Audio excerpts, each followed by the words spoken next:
So we're on Daf Chav Daled Amud Aleph, and we're almost about to turn to Chav Daled Amud Beis. We're up to actually the Ema, I believe. See if I could point this out. You see two lines up before the end of Chav Daled Amud Aleph. We were talking about the fact that the pasuk in the parsha of Yibum mentions the Bechar.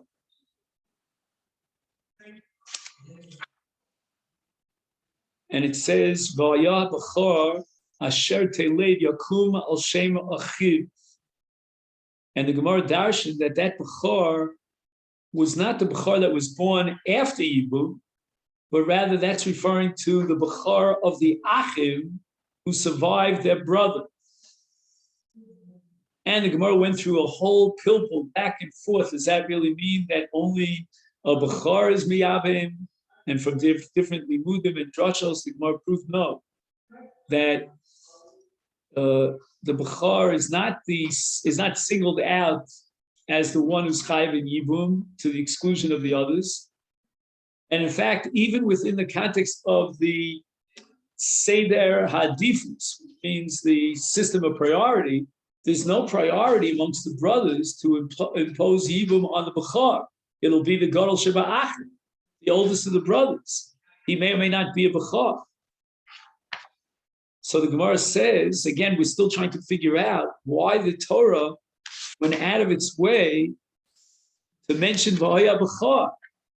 Well, what significance or status does the Bechar have in this case? The Gemara says, V'emo, let's suggest the following. That Kimiyabe Bechar Lishkol Nachla. The issue is who will inherit the estate of the brother that died. And we had a drasha. It says in the pasuk Yakum al Shem Achiv, and the Gemara had interpreted that was referring to a Nachla, that the Yavam inherits his late brother. And now we should suggest, says the Gemara, this is the Gemara's kasha, that why did the Torah mention the Bechar and single him out? Even though we said that all the brothers are equal as far as Yibum is concerned, and even a brother who's not a Bechar, he's called a Pashrut, he also is included in the obligation and the Zikas Yibum. So perhaps what the Torah wanted to be Mechadech by singling out the Bechar was that Kimiyabim Poshut Lo Lichkol Nachman, that when the Torah says that the Yavam inherits his late brother, here we're not going to equate any Yavam with the Bechar. We're going to single out the Bechar. Now keep in mind, Rabbi, like that in the Seder of Yerusha, it's not necessarily so that a brother will inherit his late brother. There may be a father who can inherit, and so forth and so on. So you have to go through all the laws of Seder Yerusha, but the Torah was Machadish HaKiddush, that we're going to circumvent all the normal laws of Seder Yerusha in the case of Yibum,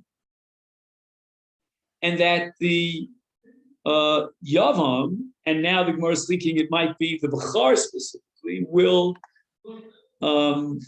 what word do I want to use, will trump and knock out all the other potential Yarshim, and he will get first dibs and inherit the estate of his late brother.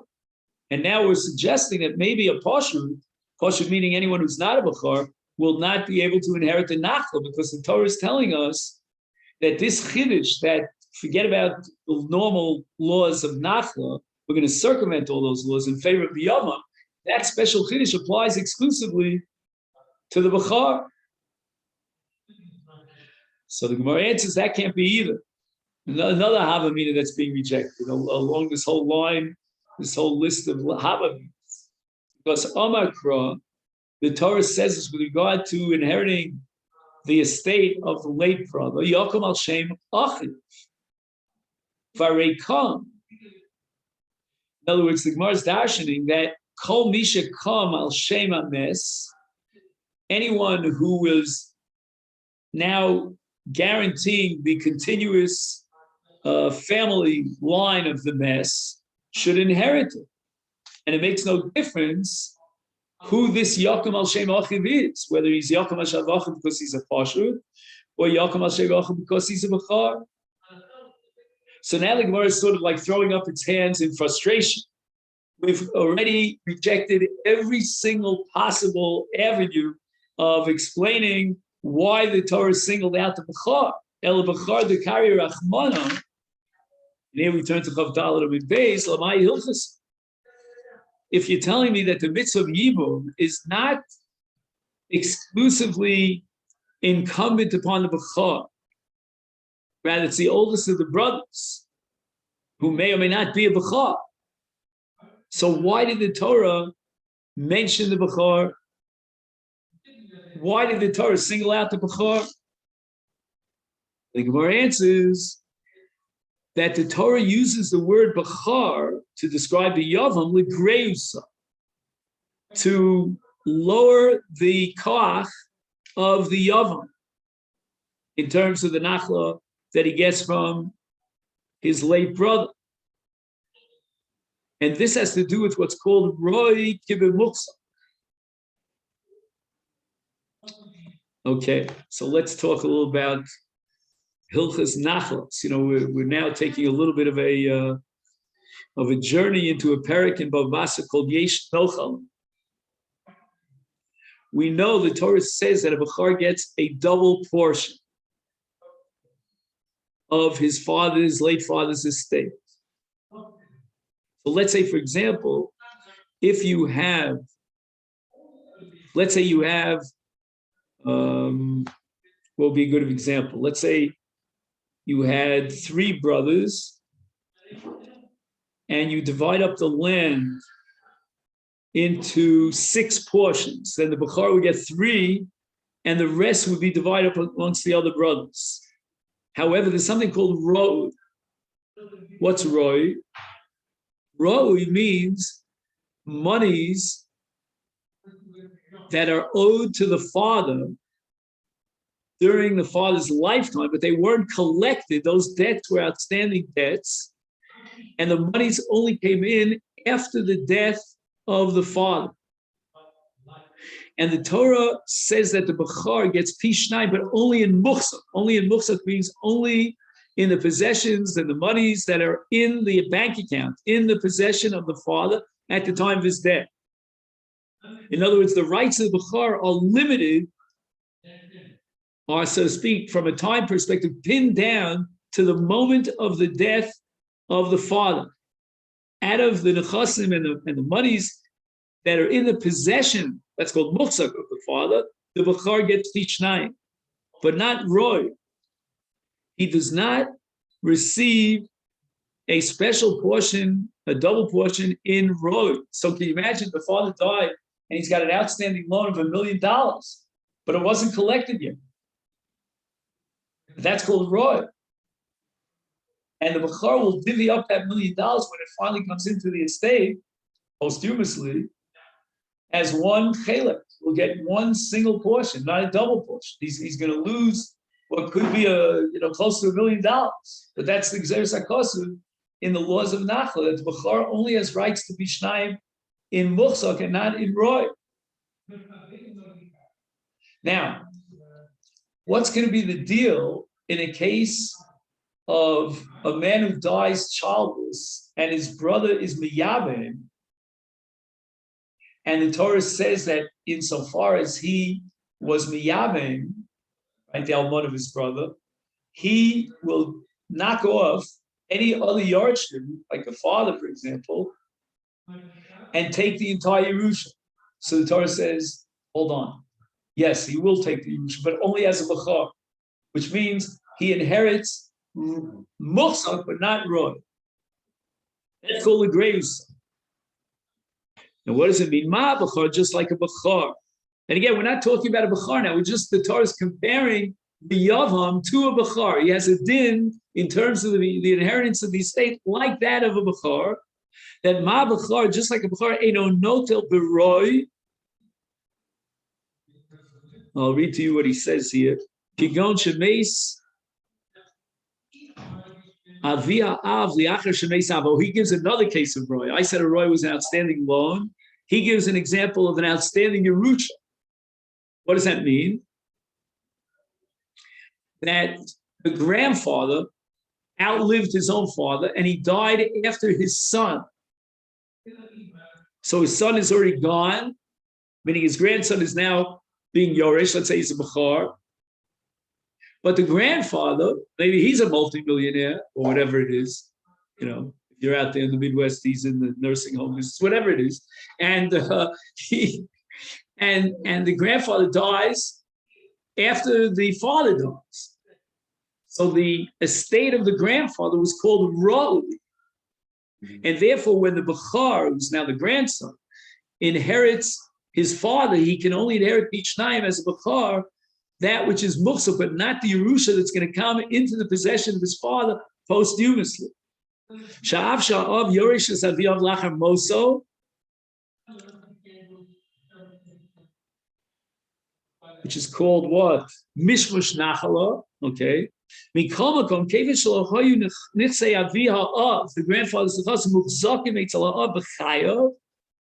so at the moment of the father's death, he did not have possession of that inheritance from his father, the grandfather. And where and in what nechasim does he take Bichnayim? Kibim Musa. Only in nechasim that were in the possession of the father during his lifetime, but not when he inherits posthumously from his father, from the grandfather. Because in the parsha of Yerusha, the Torah says, Dvarim Chaf Aleph, Bechol Asher Yimotzei Lo. When the Torah talks about the Bechar taking Bichnayim, it says, Kol Asher Yimotzei Lo. Lo referring to the Morish, the person who died. Hi, here to the Yavam, who now is taking the place of his father, meaning he is now inheriting his brother. Eino nota barod.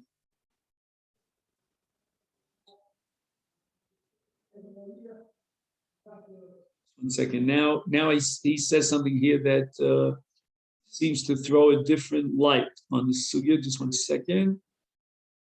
No, benichse. Oh, chila keneged. Eino not notel benichse of the royal level of v'yam le'achar mosa. Oh, so let's see. He has a different, slightly. Well, I think it's going to come down to the same thing. Let's just see. Kigon. Here's the example that Masifta offers. Meis avi aviem li'achar shemeis ha'av. So the father died, and then the grandfather died. Ein hayavam notel b'nechasim elu keneged chelek achiv hameis. Not sure what this phrase means for a second here. Keneged chelek achiv hameis.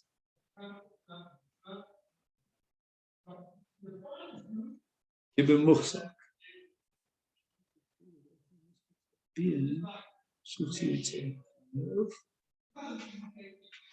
Second, keneged. Just have to underline these words. Keneged chelek.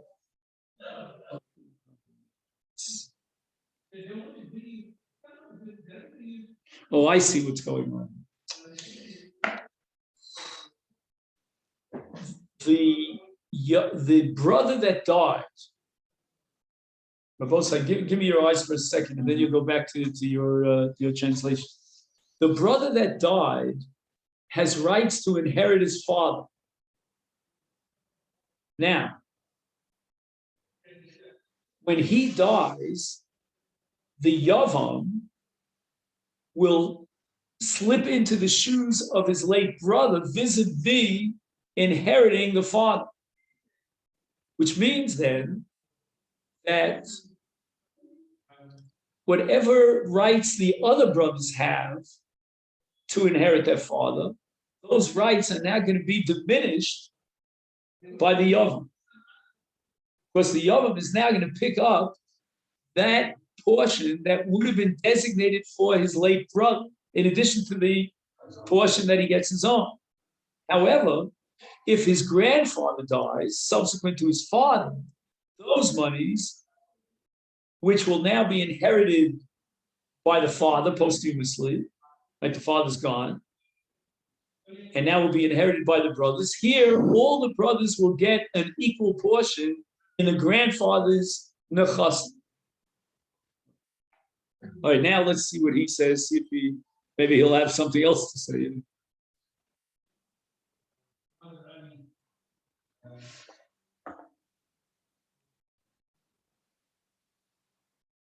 Can you read it out loud? Right. So the part Yaakov, the father, died after Reuven, the brother. His properties are not deemed to have ever been in Reuven's possession.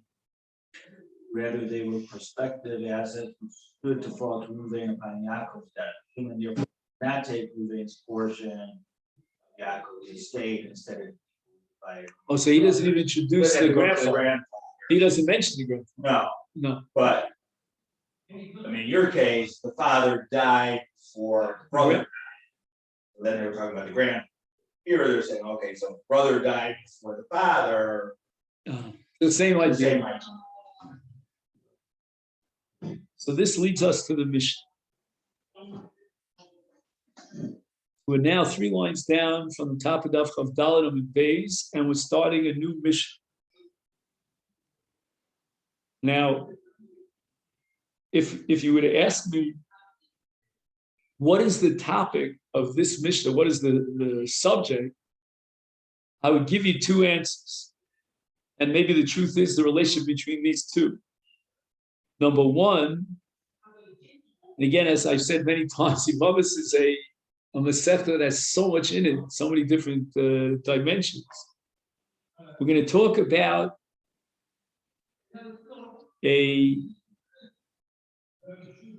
what word can I use? What's the opposite of lishma? Shalom lishma.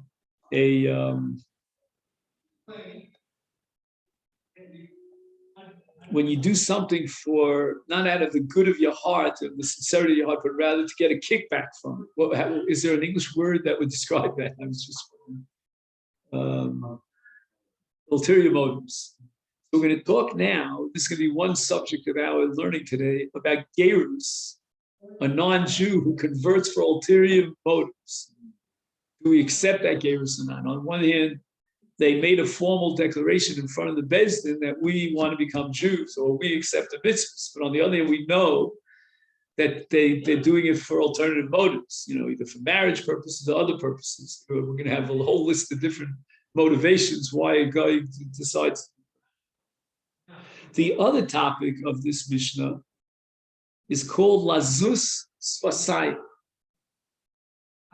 which means that there are all sorts of bad rumors circulating about a person.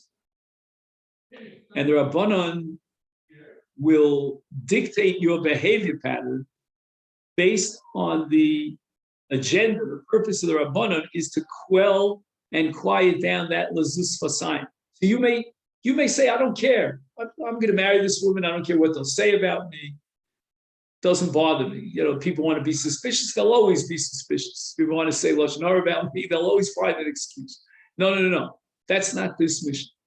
The Rabbanan are concerned with lazus fasayim. The Gemara is going to quote a pasuk for that, and will not allow a person to put himself into a situation in which the rumors are spreading about him, negative rumors, and they're being strengthened.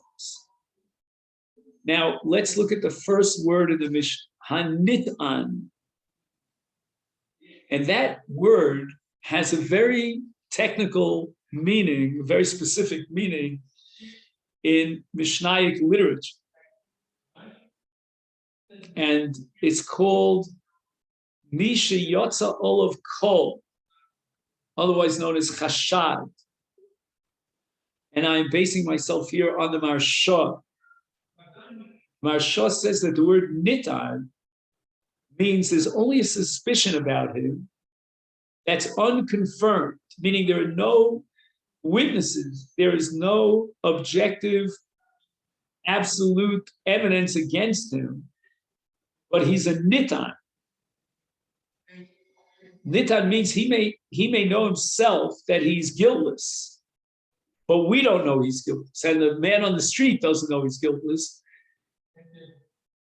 And they apply the principle on the street of where there's smoke, there's fire, that he's really guilty, but he knows he's not guilty. But he's a nitan. Nitan means that they're saying things about him, and there are rumors flying here and there.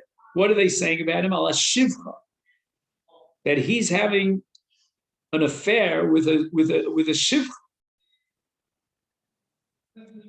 Now, obviously, that involves a violation of a lav d'oraisa. A Jewish man is not allowed to have a relationship with a shivcha. And the only exception is an Eved Ivri, but we're not talking about an Eved. We're talking about a regular person, and the rumor has it that he's been fooling around with a shivcha. And then finished tachla. Then this shivcha received a get shivcha to free her from her state of shivchus by her adon, her master, which means that at this point she becomes a gioris, and now he's going to want to marry her. Are you allowed to marry a woman about whom the rumor has it that you were flirting with her before you were allowed to marry her? I mean, now hunky dory, now she's a gioris. Here's another case. The word is out on the street that you've been fooling around with a shiksa. And then she comes forward because apparently there is some sort of love relationship here going on. And she wants to be misgayer, and she was misgayer. So in the case of a shifra, if that's a shifra. In the case of a novedes kochom, it's after georis. Hareza lo yichnos. He should not marry her. Now that's a strange language. And we interpret it in the following way: we're not going to allow this marriage to take place. We're going to do everything that we can to try to prevent him from marrying her, because once he marries her, again, there are two issues here. Do you see the overlap? First of all, I don't know if Hageris is sincere. And secondly, even if I grant you that we recognize Hageris, I wouldn't want to marry her because that's going to confirm the suspicion that's going around and strengthen those rumors that he was flirting with her. You know what I mean? However, v'im kanas ein motziyim miyad, which means that the gerus is valid, despite the fact that it was motivated by marriage reasons, ulterior motives.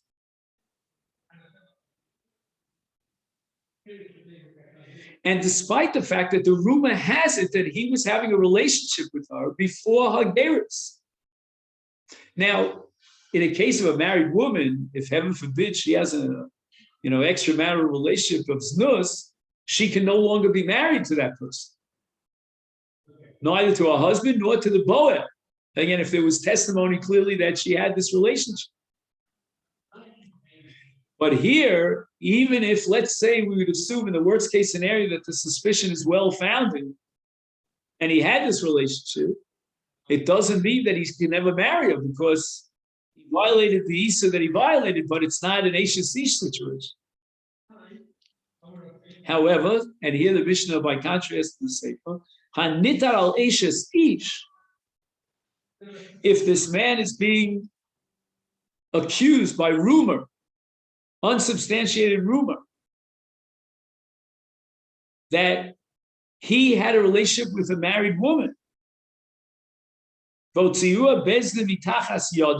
Baal was forced to divorce his wife, because again, if she had an extramarital relationship, she can no longer remain married to her husband. And now it sounds like the Mitch is talking about a case where this rumor was substantiated. Because otherwise, just based on a rumor, I don't know if that's enough to force the Baal's hand to give a get to his wife. I don't know. Now we get back to the Nitan. This was the person about which the rumor was that she had a relationship with. And now, after she got a get from her husband, he says, oh, now it's time for me to move in on the kill. And he marries her.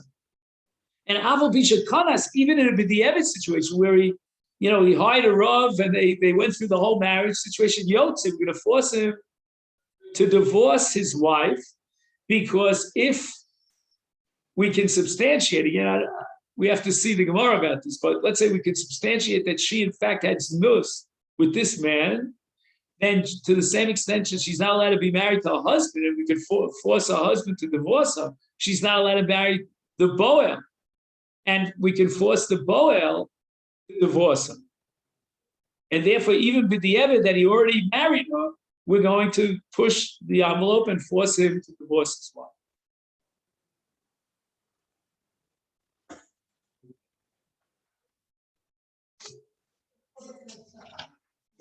So now we're going to have to see a couple of answers. We're going to have to answer a couple of different questions here in this mission. One of the most pressing questions is, what's the difference between the Reish and the Sefer? Because in both cases, the Mishnah used the word nitan.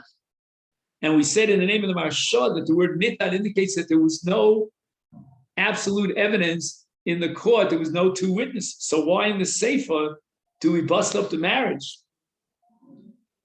Whereas in the Reish we said, at least with the Eved, if he created facts on the ground, we can't break up the marriage. But another question that we have to address is, why is it that in the case of a nitan, we are apparently recognizing the gerus, the subsequent gerus, but yet we're not going to allow him to marry her, even after the gerus? So the Gemara says, "Ha giores mia havim."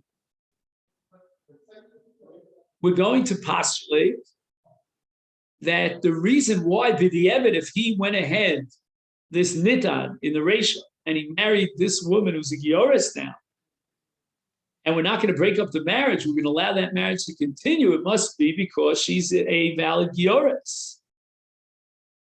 And now the Gemara is going to spend a lot of time trying to prove that gerus for ulterior motives is not a valid gerus. And halacha doesn't recognize an insincere kabbalas mitzvahs when a person is just saying it by, from his lips and beyond, but all he's interested or she's interested in is marriage, then that's not valid gerus. How could our Mishnah validate the gerus when it was done for purposes of marriage? Uramini, and I'll ask you, Kashma Brisa. Now, I also have to tell you, there's something very strange about this Brisa, at least for me. The Brisa doesn't seem to quote a dissenting opinion, but the Gemara is going to somehow assume, which I find a little bit strange from a literary perspective, because originally the Gemara quotes the Brisa, and the Brisa has a machlokus, but about the point that we're focusing on, there is no machlokus. It says, Echad ish and his gairlishum ish of Echad ish and his gairlishum ish, whether he marries a woman, whether he converts to Judaism because he wants to marry a Jewish woman, whether she converts to Judaism because she wants to marry a Jewish man, v'chein, and additionally, Mishan is gairlishum shulchan malach. It means that the Jews at this point have their own, I'm not sure exactly whether they have their own state, but maybe that means they do have their own state. And this guy realizes that the king, the Jewish king, will support him if he converts. So in this case, which is a little bit odd, and you talk about Jewish history, but there must have been cases in Jewish history where Goyim wanted to convert because there were bucks to be gained. Another case is the Shuma Avdei Shlomo. Let's say Shlomo Melech now hires Jewish workers, and he offers them a decent salary, or alternatively, the Meiri offers a different shot here, L'shuma Avdei Shlomo, that if he gets appointed as part of the service of Shlomo, then people will be afraid of him. He's up there in the, rubbing shoulders with the officers in the king's court. Correct. So I'm not sure if it's purely for business or out of love, right, out of romance, or it might be to get political power. In all these cases, according to Rabbi Nechemia, Tana, Einam Gerim, we don't recognize their Gerus. And now, Rabbi Nechemia, who is the author of our Brisa that we're studying, goes a step further. And he actually proves his point about Gerus for ulterior motives, from a case that took place in Jewish history. And that was Gerei Arayos. So this is a parasha Malachim Beis Perek Zion. And God sent lions to devour the Kusim. The Kusim were those who denied Torah Shebal Peh. And the pasuk says, I don't know if you have it in the text. It says, "Vayshalach Hashem bochem es harayos," so that the Kusim decided, you know what? It's better for us to forfeit and admit defeat on an ideological battle, accept the Jewish point of view, undergo gerus, rather than be devoured by the lions. Very strange situation in Jewish history, am I right? Let's see, he mentions here. Tosfos apparently thinks it's not the Kutzim who converted because of the fear of the Arayos.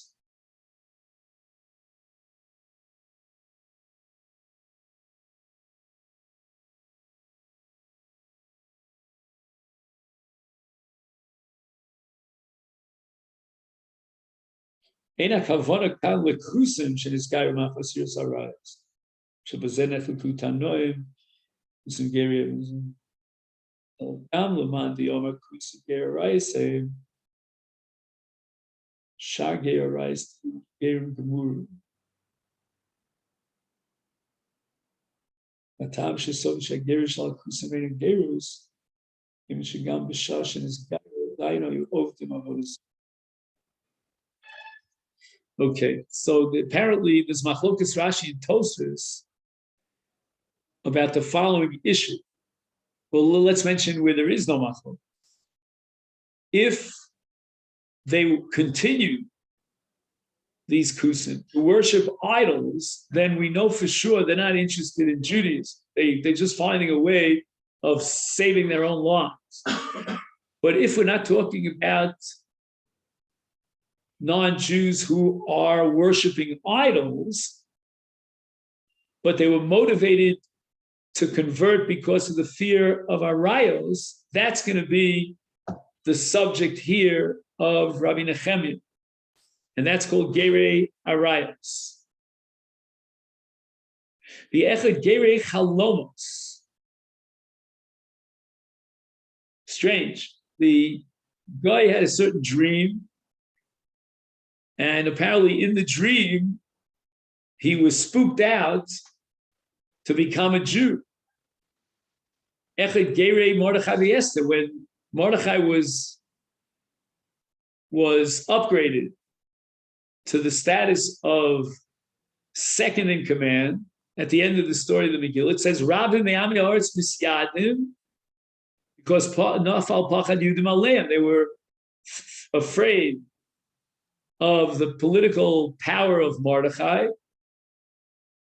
and because of Yira, out of fear, they converted. And in all these cases, Geri Arayos, Geri Chalomos, Geri Mordechai v'Esther, Einam Geri, they are not recognized as valid Geri. Again, all this is going to be a problem for our Mishnah, which seems to validate the Gerus in the case of L'Shem Isha. Now there's a strange phrase in this price of Rabbi Nehemiah. Achis gairu bizman hazeh. Now this means that there is no gerus back in the day. There's only gerus today. That doesn't make any bit of sense. So the Gemara immediately asks, bizman hazeh al kedaito? Can you read this brisa on a superficial level? As if to say that those who were misgayer back in the day are not considered gerim. We know that that's not so. There were gerim back in those times too. What do you mean, Achis gairu bisman hazeh?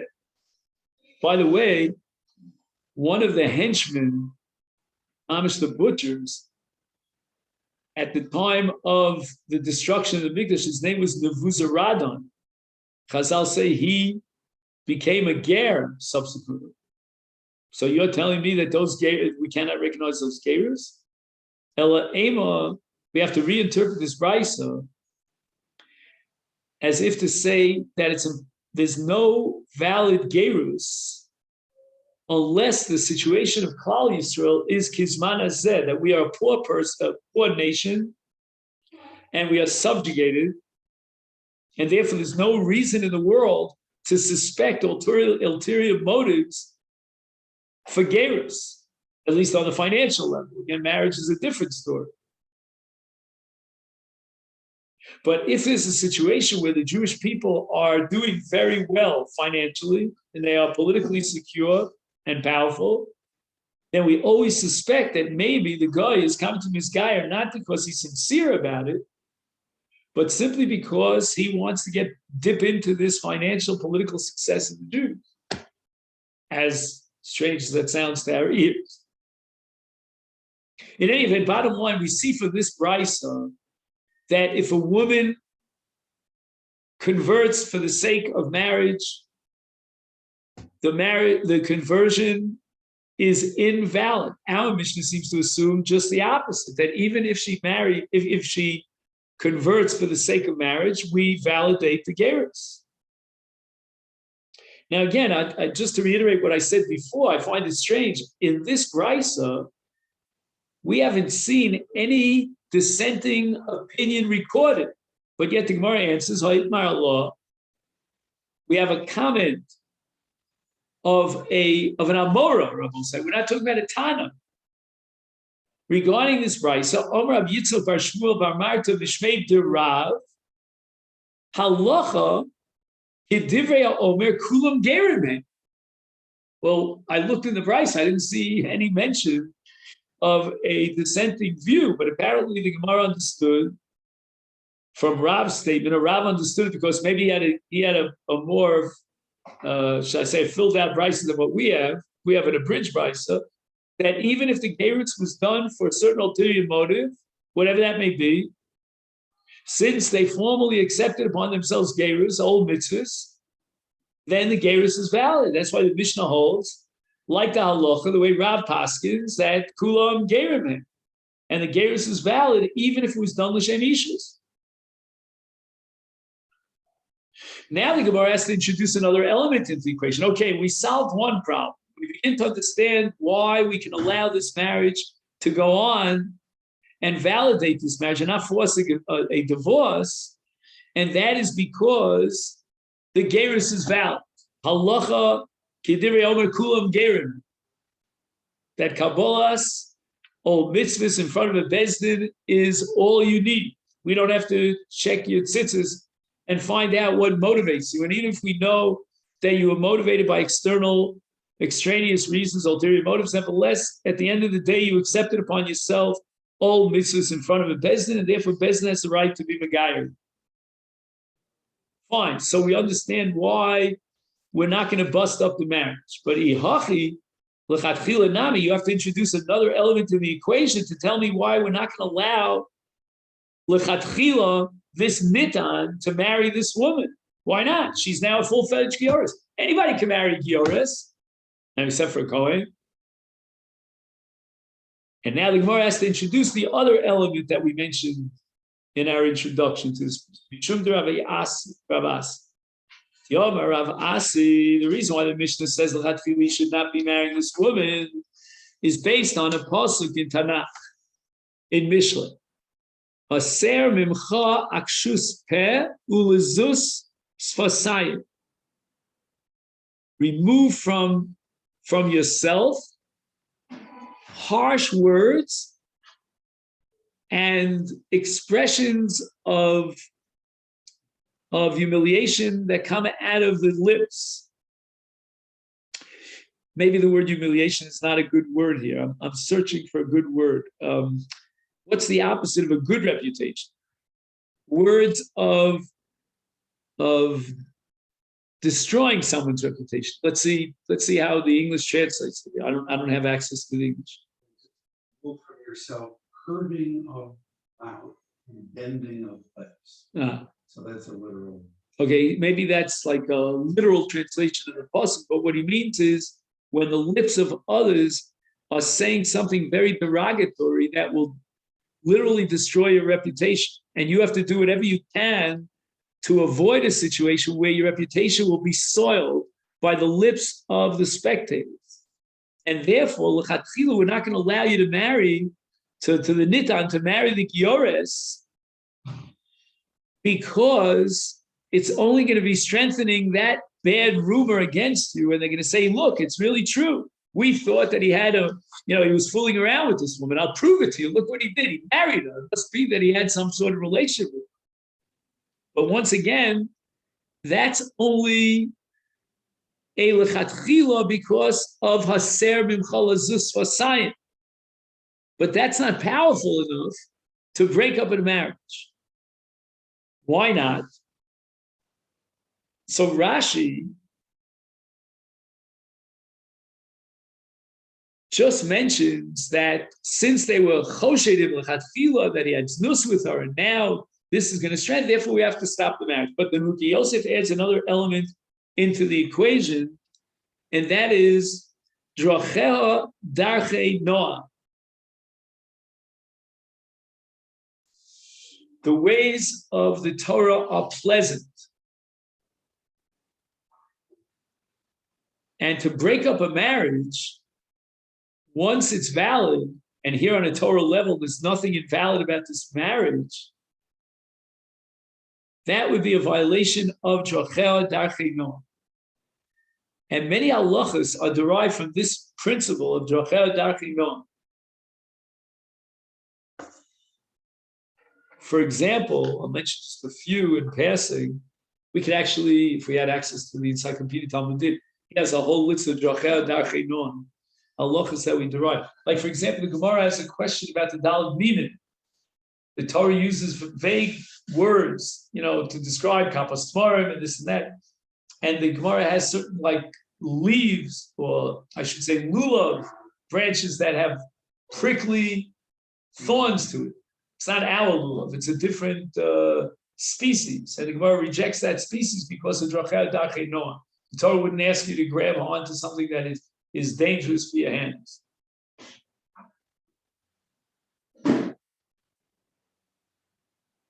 What else? Sometimes Drachea Darchei Noah means that we won't obligate a person to put his life into danger. Again, it doesn't mean he's not allowed to. For the sake of a greater mitzvah, maybe he's allowed to, but the Torah couldn't get the words out of its mouth to obligate because of Drachea Darchei Noah. Oh, actually, we had it here in Yevamot, did we not? What was the case? An islanders? No. What was the case? He married. Just 1 second. What was Drachea Darchei Noah? Maybe it's a case of Beisol Beit Shammai, that's Saras Ereva. What do you say, Steve? What? I don't. It wasn't just be a rishon and be a sheni. Oh, maybe be a rishon and be a shnia, correct? That we're not going to bust up the marriage. You have to be a rishon. So the Ruki Yosef is going to apply Drachea Darchei Noah in our context for our Mishnah to explain why B'di'evet, as much as we tried to prevent this marriage, we're going to have to let it go. we're not going to bust up the marriage.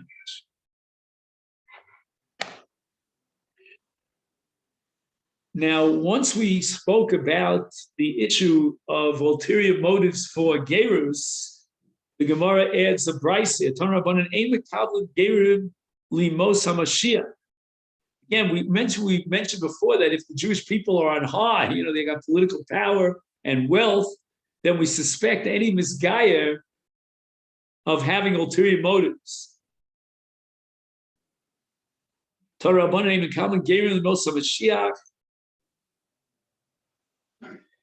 now the brayse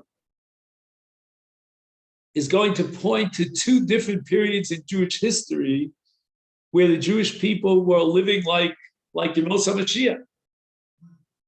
Kayotzes al kibu geru lo b'mei David v'lo b'mei Shlomo. Once again, during the course of David's kingship, the suspicion was that the misgayer was not motivated by pure intentions, but rather he had ulterior motives. Because David HaMelech had a certain political power. They were afraid of David HaMelech. And during the course of the kingship of Shlomo HaMelech, he was tremendously wealthy, and they were afraid of taking Gerim because Gerim would want to dip into the wealth. So Goyim, I should say, would want to dip into the wealth of Shlomo by being his guy.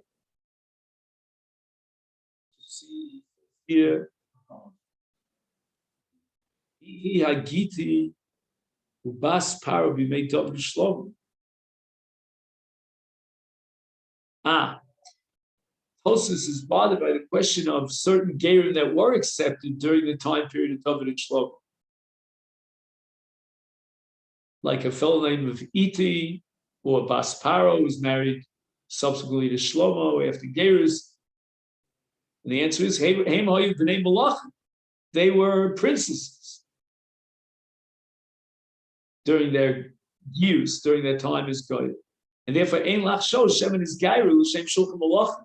It doesn't make sense that the princess of Mitzrayim would convert for the sake of prestige and money when she has it all. Omar Rabbi Lezer, my Kra, do we have any sort of asmachta in the pasuk for this?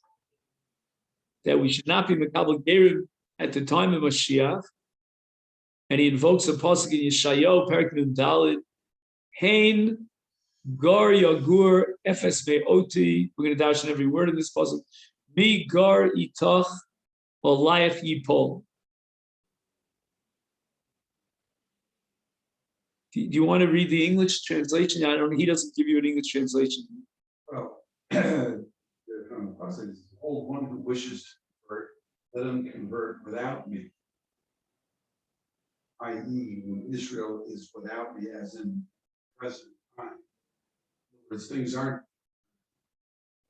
One who converts with you, that is, with you in trying times, will rest with you.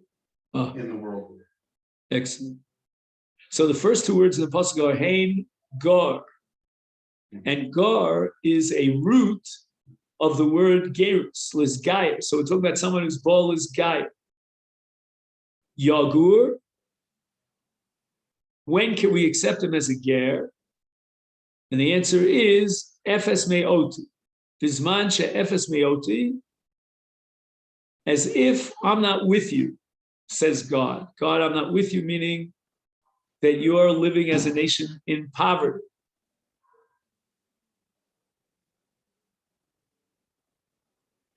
Aval idach, another ger, another non-Jew comes to be misgayer bisman hazeh. Lo, we have reason to believe, when the Jews are wealthy relatively, that he's coming to be misguided for ulterior motives. Okay. Now we get to the main problem for this mission, and that is the Seifa. And the Seifa, in the case of a Nitan al Ish, we're going to bust up the marriage. Omar Rav says that we have no way of justifying this Mishnah unless Uba Eden.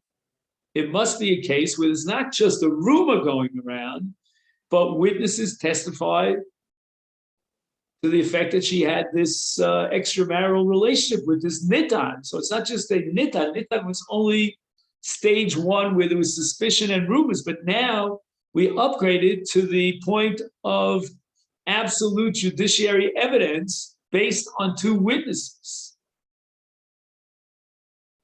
And therefore, Rav is telling us if all we had was just a rumor to the effect that she had znus with this man, we cannot bust up the marriage after she married him. Again, she's going to have to get a divorce, obviously, from her first husband. And Rav Sheshis is not a happy camper. Could you imagine, and this appears very often in Shas, that a later Amora is so convinced that the earlier Amora was misquoted that he says that he was half asleep when he said it. Rav Sheshis Amina, my opinion is, Ki Noyim v'shachid Rav, when Rav went into his bed to sleep, Amar lahai shmaita, so that's when he made this statement. In other words, he didn't really have serious intention of making this statement.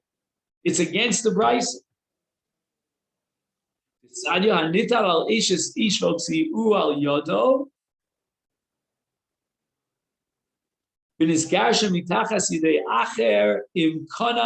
Lo yotz.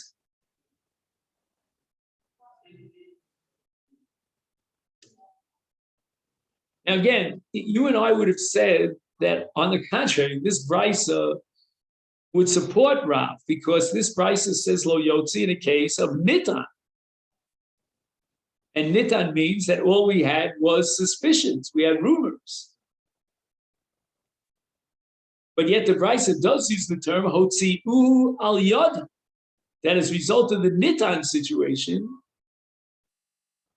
we assume that she can no longer retain her status as a wife to this husband, and therefore we're going to require that her husband divorce her. And then the brisa goes on to say, after the divorce, what happens with the boel? And the boel is lo yotz. So the truth is that this brisa has sort of like an inner contradiction between the Reish and the Seifa. The Reish says hotziu al yada, which means that she's asur al baila, and therefore we force her husband to divorce her. Now she gets married to the fellow who is a suspected adulterer, and im konas lo yotzi. What's the difference between her husband and the adulterer? There, it's echad lebal, echad leboel. They both have the same exact status. So the truth is, we're not ready yet for Rav Sheshis's shlug up, his kasha on Rav, the way Rav was formulated in his original quote, until we figure out how to read this brisa in a logical way. Hechi dami, what's the case of the brisa? Ika edim. If in fact there were two witnesses, and that's why we busted up her marriage with her husband, is kiyasa acher the afseke l'kol my have. The Gemara assumes now that nisgarsha mitachas yedei acher. You see those four words? Those are the key four words.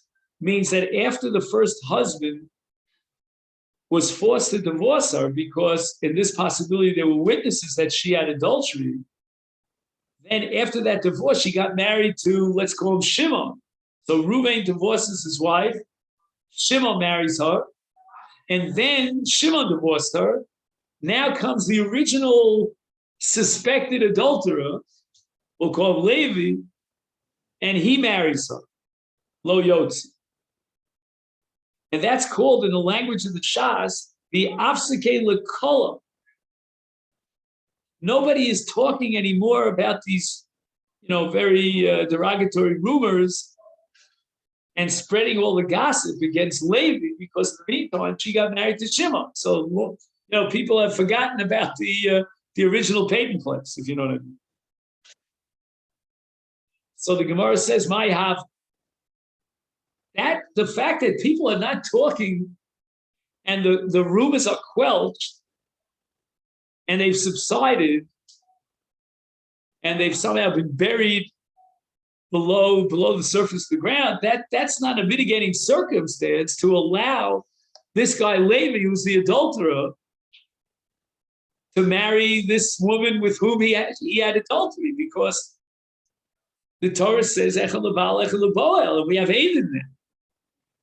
So from the fact that we're not going to bust up the marriage to the adulterer, El Alav, by process of elimination, we have no choice but to assume the Leka Eidin, that there are no witnesses. Okay, fine. There are no witnesses. So what's the difference between the Baal and the Boel? And the Gemara says the Leka Eidim V'Taima. And now, if there are no Eidim, you might ask, well, if there are no Eidim, why? Second. Right, so if there are no Eidim, what are we left with? We're left with just a kol. And timer, now, if it's only a kol, we could offer an explanation as to why the suspected boil, again, now we have to underline the word suspected because we have no confirmation and no evidence. Why we're not going to break up the marriage to this rumored nitan, this rumored adulterer, the asa achari afsake lekola, because since in the meantime, sandwiched in between her first marriage and now her marriage to the adulterer, so-called adulterer, again, we have no evidence to that effect, just a rumor, she got married to someone else in between. And once having gotten married to someone else in between, that suppresses the rumors. And since we don't have any Eidim, is therefore lo yotzi. So the Gemara asks, lav hachi.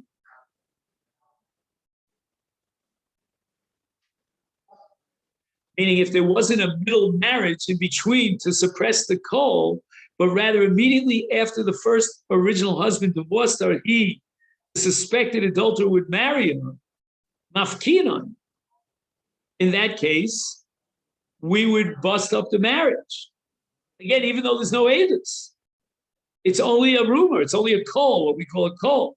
And yet, motzino sovinai nitan. The only reason in this brisa we're not breaking up the marriage from the nitan is only because in the meantime, she married someone in between, and therefore that suppressed the rumor. But this is all against Rav, because Rav interpreted our Mishnah that the reason why motzino so in our Mishnah is because they were aided. Right? Let's go back to the beginning. Amar Rav, ubi aid.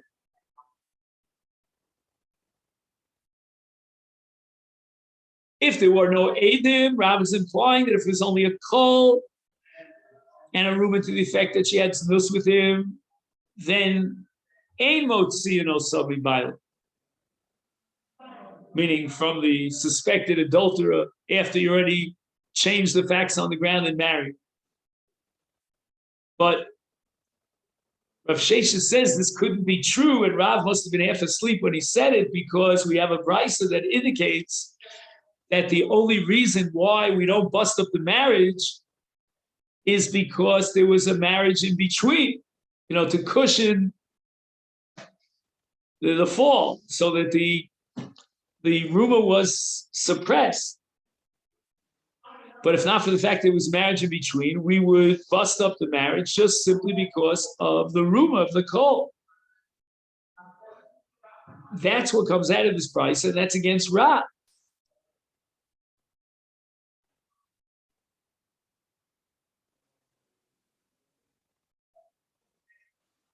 Because Rav says that the only time we're motzion also ben nitan is only if there were edei tuma, what we call edim, to testify on the relationship. Here we assume that kol itself, a rumor, even in the absence of clear testimony, is sufficient.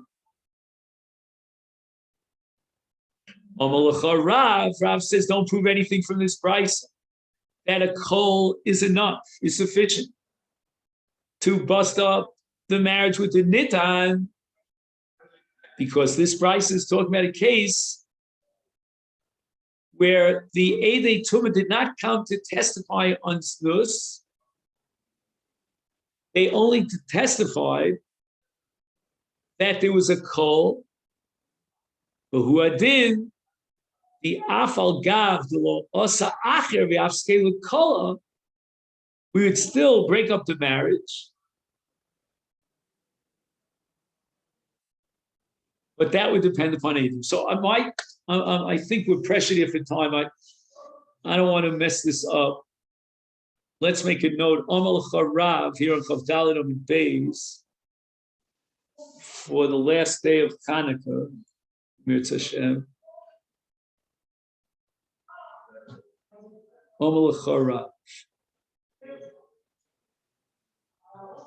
Okay then. We made a lot of progress, and the Mirz Hashem, we're halfway through the sugya. We'll finish it up. B'li neder tomorrow.